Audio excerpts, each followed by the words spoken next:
আগামীকাল থেকে দিনের তাপমাত্রা কিছুটা কমতে শুরু করবে বলে জানিয়েছে আবহাওয়া অধিদপ্তর। সকালে সাংবাদিকদের এই কথা জানান আবহাওয়াবিদ আব্দুর রহমান খান। তিনি আরও বলেন, ঢাকা এবং আশপাশ অঞ্চলে দুপুর থেকে সন্ধ্যার মধ্যে সামান্য বৃষ্টিপাত হওয়ার সম্ভাবনা রয়েছে, তবে তাপমাত্রা স্বস্তিদায়ক হবে না।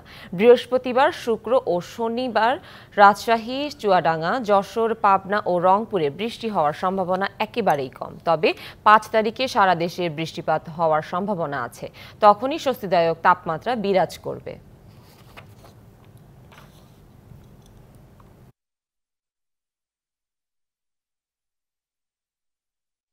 হয়তো ৪-৫ দিন মোটামুটি একটা আমাদের দেশের উপর একটা বৃষ্টিপাতের প্রবণতা আসবে, তাপমাত্রা কমে যাবে।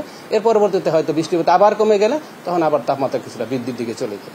গতকাল আমরা রেকর্ড করেছি যশোরে ৪৩.৮ ডিগ্রি সেলসিয়াস তাপমাত্রা, দেশের সর্বোচ্চ তাপমাত্রা এই সিজনে, এবং বিগত ৯৯ সালের পর থেকে কিন্তু সর্বোচ্চ তাপমাত্রা বাংলাদেশের প্রেক্ষিতে। ১, ২, ৩ ঢাকায় জমি জিতে নিন ১০০% ক্যাশব্যাক সহ ২০ কোটি টাকার পুরস্কার।